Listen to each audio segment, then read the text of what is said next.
it was funny being at at the MC Challenge, the live one the other day, because it's like I had seen everybody a lot, but I hadn't been with everybody a lot. The feeling, the sort of strange and unfamiliar feeling of having a reunion with people that you've been seeing when we were at the MC Challenge that was live a few weeks ago, because it was like here was everyone that I'd been seeing on the Zoom every time I'd come to the Zoom. Here were friends that I'd been seeing, in their little Instagram squares and listening to them rap and stuff. And so I didn't feel like I hadn't seen everyone. I didn't feel like I wasn't even actively missing everyone. And nonetheless, it was a reunion, you know what I mean? So it's a completely new feeling to simultaneously be with others but not with them, and then you see them in the old modality, and it creates it's a new phenomenon. It's a new aspect of our reality. That feeling of reuniting with those that you've only been hanging out with digitally, or meeting those you've only been hanging out with digitally. How was that show? I watched it. I watched kind of a lot of it on the internet version, but how was it like in the room?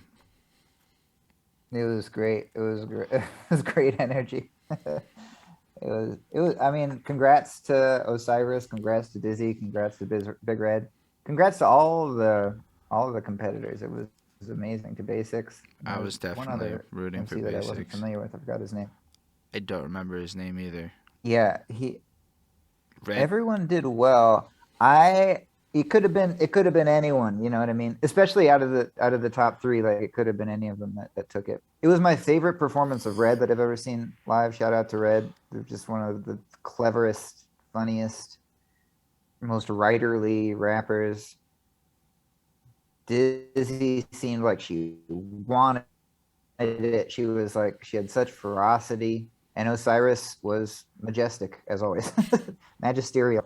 It That's dope. was good. Did you see his acapella about the eights, the number eight? It was like, I should see if he's posted it. If you get a chance, or if he posts it, his acapella round was like really I'm gonna go just, back and check that. I'm gonna be and that real. it belongs in a book. I was cherry picking for Basics It's more so than good. watching the whole thing. I was definitely looking for that, I feel you. skipping ahead a bit. But I'm gonna check it. I really enjoyed what I was really interested in the grab box round because I never seen that before. It's always been the Zoom call version, so that was wild to like watch them actually go through that process. But um, Totally. and figure we should talk about end of the week stuff a little bit on the end of the week Zoom, Yeah, especially definitely. because that was Definitely. big for people that don't know. They just held a $5,000 challenge of sorts where it started on Instagram, and they like did a bunch of rounds where we made reels and you just jumped on the beats and whatnot. And then as it moved on, the final round, everybody came out to New York and they did like a IRL show and whatnot. So that was really cool. I know Diesel flew Basics down as I understood it, which was really dope. So I thought that was just really cool. Plus, like, it was like a big event. It was like a real deal thing. Like, I was really impressed by Was it everything. Basics, or was it the other? Was it Basics, the other rapper that there was like? I think it was in Basics grab bag round, where the beat that Richie gave him was like, it was like not a usual beat for the. Am I remembering this right, or was it a different round, or was it the other competitor whose name we're forgetting? Where I remember like thinking that it was kind of a tough pitch that he got, because the beat was like a slow tempo, like almost like trap sounding beat, which is not usually what the grab bag round is. Usually it's a very just like straight up boom bap beat, like 90 or so BPM. Yes, that is who it was. Yeah, yeah, Cable you're right. raps. Cable Raps. Yeah, yeah. But I think, but yeah, it was like a tough pitch, because that's the thing, is you're also getting, you got to deal with whatever you're given. no, I liked it That's a the whole lot. thing. So let's go back to you then. So basically, when you're in high school and you're Okay. getting into music, are you like playing music or are you just like a fan of it? Are you into like, or do you like do like debate stuffs? Like, do you like play in that intellectual game in high school? No, I was very academically inclined until about I don't know, whatever grade you're in when you're like 15. That's when I dropped out of sports and was like, I want to do music. And everything that comes with that decision came with that decision. Like I started cutting my classes. I started like, you know, experimenting with different psychoactive adventures. I sort of changed my identity at that time. And, but I still got along well with my teachers, particularly my English teachers. I had a really fortunate run of English teachers that were very sympathetic to what I was about. So like I would skip their assignments and they would be like, it's okay because you're making art. Like you just made an album and like that counts as your essay. They were very like, I was really lucky in that regard that they sort of were willing to interpret what I was spending my time on as having value. Because I was reading a lot. I would like do the readings and stuff, but it's a different way of responding to them than completing the assignment as such, you know. How So that was in high school anyway. But yeah, I was playing music. I was in a band. Uh, when I was 15, we started this band. It's called Finger Teeth Teddy Officer. A weird name for a band, but that's what it was. do you remember how you got this name? Yeah, it's because somebody was looking through the dictionary and they landed on Senior Chief Petty Officer, which is, I think, like a Navy position or something. And we misheard it and we were like, that's the name. And that was our name. And we struggled. My first ever show, it was like during lunch at this high school. They allowed the freshmen to put on some music for a week. Like every week was a different local band, and so we had our slot, and it was while everybody's eating lunch, and they were so not into us. They were so repulsed by us that they literally threw food at us. Like we had food thrown at Oh us. It was dead no, silence, and then they started throwing food. It was a disaster. that's amazing. So like, you had not the best first experience, but kept running it. Yeah, yeah, yeah. Sometimes when I get nervous before shows, I'm like, I wonder how much that trauma still affects me. You know what I mean? Your first time out the gate, like a disaster, you know. But that happens. It's part of it. On the other hand, if you can survive getting chocolate munk chucked at you and still run it, I mean, that doesn't happen Totally. at most What's the shows. worst that can happen? At most, usually they stare at you with awkward death stares, and that's like the worst you're getting at most shows. I don't know. I hear people boo in New York. I don't think I've ever seen anybody actively boo here. I've never seen booze in New York. I don't think. Mm, At least not in my experience. that's fair. You know what I remember I was hanging out. When was it? It was after one of the MC challenges many years ago. And I was hanging out at a bar and Vice was there, Bax was there, a Pro was there.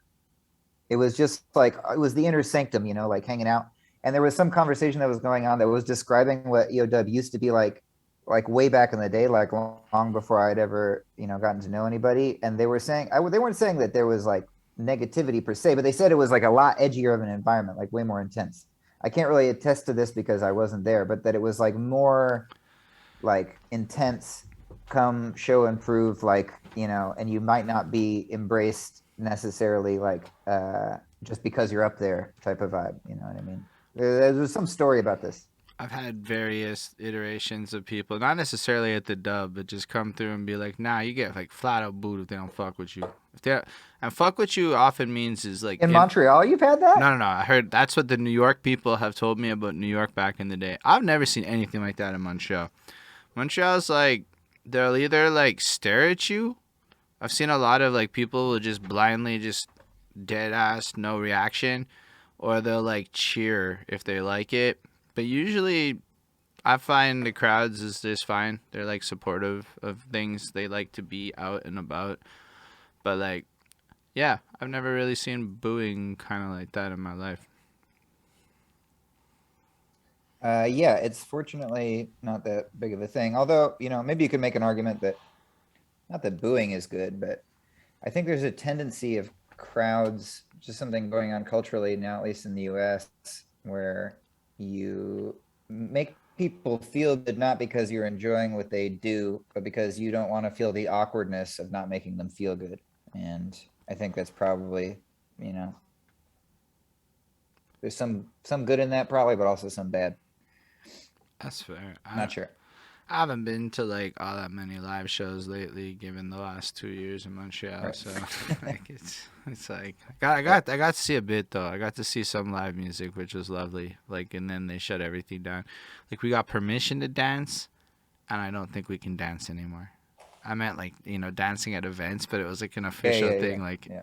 we had permission to dance was like a headline, and it's just wild to think of the headlines like that. True. But like, so you basically, how did you guys get into recording? How did you get like access to gear and stuff? We recorded with a dude who had just graduated from our high school a little while ago, who had like turned his basement into a studio, and that was definitely really exciting. I kind of still stand by what we made because it was very like I'm not saying it was like super sophisticated songwriting, but it was definitely different than other stuff that was going on. And while I was not good at making words, I do remember that I was earnest about it, and I wanted them to be good. Um, the yeah, that was our first, and then I met another friend, and this was around when I was getting into like folky type of stuff, who also just like was able to record on in his basement. When I was first getting into recording, it was the Tascam. You know the Tascam. What is it? Let me just show you it actually before I go out here. Say I still word. have it. I love the demo times. The Tascam. This the Digital Porta Studio. This guy, Say word. which is no, it's pretty cool because two things about it, and there's actually was a big part Can of you like like when I was first tilt getting the into. camera down a bit more? Yeah, that's better. Can you see? Oh, there we go. Yeah. Um, yeah, it's a great device for a couple reasons. One, because it's an 8-track, so you got a limited array of things to work with, and sometimes those limitations are helpful. And then the other thing is that as you master a song, to bounce it out, you have to do it live going through it, and so you can take stuff in and out, like you can do like your beat breaks and stuff live. So it's like the gesture of making the final cut of the song is this other layer of artistry, which I remember playing with a lot especially when I was first rapping. It was like putting little like reverb like touches on my voice and stuff like that, or like cutting the beat out, whatever. It like has this sort of tactile sense, even in the just like older recording used to be, or when you were bouncing out the final cut of the song, there's like this performative element to that from a technical perspective, which is of course not the case now. Nah, it's super not the case now. I had no idea that was ever the case. I never once thought about that. Yeah, now you can make infinite decisions and rethink your decisions ad infinitum every time you're making anything. It has its advantages, but also its disadvantages. Mm. No, I hear what you're saying. I think it's cool that you're able to just like create it. So when did you like start making rap? I was starting to mess around with it a little bit when I was like late in high school, like in my senior year. Because that's when I got into hip hop, and I wasn't pursuing it super seriously, but I was really interested in the form. But I had no idea how to go about it because there was not like a hip hop community in my town at all. So I didn't even know where one would go get a beat. I had no idea of like any of that stuff. Right. I was doing a thing for the first raps that I wrote. I recorded to like a little like tape cassette thing, and I was like hitting like a pencil on a coffee mug to just make like a ting, you know what I mean? Just like a little like rhythm, and then just like reading this poetry that I wrote, and I was like that was as close as I could get. But it was because I had just gotten into rap, and I was like that's what I was into. Yo, So that's wild it took a while stills. to figure out how to do it.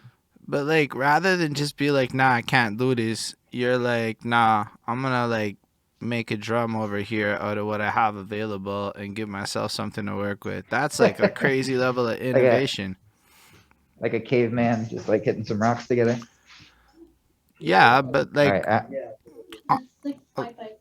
I feel like it's more like tour this like audio sound school, and they have this room full of just objects that you could use to like make sounds with to like score a scene. And that was like the challenge objects was that you could what? just make sounds with just a bunch of random shit in a room, and you could make sounds with them, and using those objects you were supposed to like score a movie scene. So I went to like the school, and they just had this room, and it was like full of different objects that you could use and you were supposed to like score out like a movie scene just using like regular objects. So like in a sense, it's like just being able to use the stuff around you to create Hmm. sounds and ambiance Right. and music and stuff. Yeah, totally. Yeah, no, it's nice to, remember that the tools are like always there. All we need. Well, plus, now it's like almost like full circle because sampling sounds that are not even supposed to be from real instruments is sometimes what makes a track, particularly from a producer mentality. It definitely makes it stand out. So you Yeah, basically, totally. were like fucking with like the production elements from the beginning, even if it was just out of necessity. Um, That's a really generous way to describe it, but yeah, I guess I'll I'll take that. I'll take it's that. more than just this is how I perceive it. Uh, so how? Yeah, I mean, but eventually I figured out how to get beats. Well, I remember I once because this is like flashing forward like a good deal of years later into college when I was starting to get like really into it. I would just find loops like on there was this site called freesound.org that I still use sometimes. There must be other producers that use this too because it's got a lot of stuff like people's like field recordings or if it's like I need the sound of like a chainsaw, like jamming up as it's chopping down a tree. Like you could go find it, and then you'd like for whatever reason you need that for your movie you're scoring or for your beat that you're making. And so I would use that and I would scour it for loops. I would just try and find loops, like drum loops or whatever. And then I would feed those into that Tascam and just like record to it and record those loops. Right. Um, so the process evolved eventually.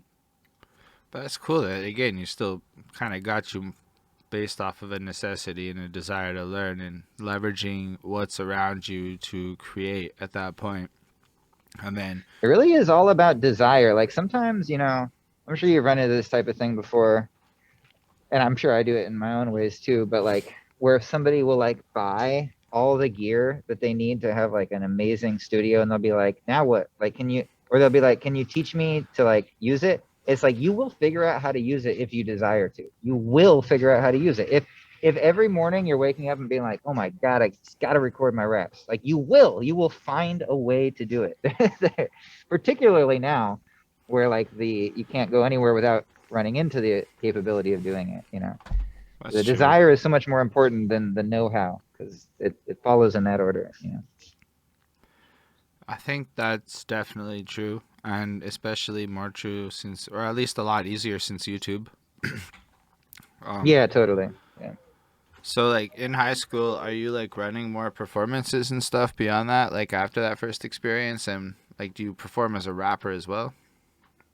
No, I didn't. I was never performing as a rapper until really until geez, it took a long time because yeah, in high school I was doing like sort of alt and punk type of music, and then in college I was mostly performing doing like sort of folky type of music and Americana type of music, but I was like rapping on the side just like secretly in my bedroom, Hmm. and not wasn't secret that it was might as well have been, and I made like a mixtape doing that, but I still never really performed. I would like sometimes just like rap at parties and stuff like that. And then I guess toward the end of college, that's when I started doing it a little bit more with my buddy John. And we started playing shows. And again, this is in Bellingham, Washington, which is where Western Washington University is. And there's not a lot of hip hop there, but there's some. But there's little enough that when Method Man and Redman were coming on tour and they were booked to play the school, we were booked as an opening act. But we never got to open for them at all because we were taken off of the bill because of other circumstances not having to do with that at all. Because of like, it's a really long story, but suffice to say, in compressed form, like some of our lyrics were like meant to be satirical and they were not taken as satirical, and we got taken off the bill. So it was like a content thing. And then it was this whole controversy. I don't know, one of those things. But it's probably best that we didn't, because to be honest, we were not ready to do that at all. And had I had like a show where I opened up for Meth and Red and sucked, I probably wouldn't be talking to you right now. You know what I mean? Like that could have been it. You know what I mean? No, I can see how it's fortunate Or at least Yeah. something made sure that you didn't put it in. On the other hand, maybe it would have worked out still, and I would have ended up talking to you because regardless of That's that, true. you still have that desire and Would have thirst. persevered. Yeah, yeah, yeah, yeah. That's possible. That's possible.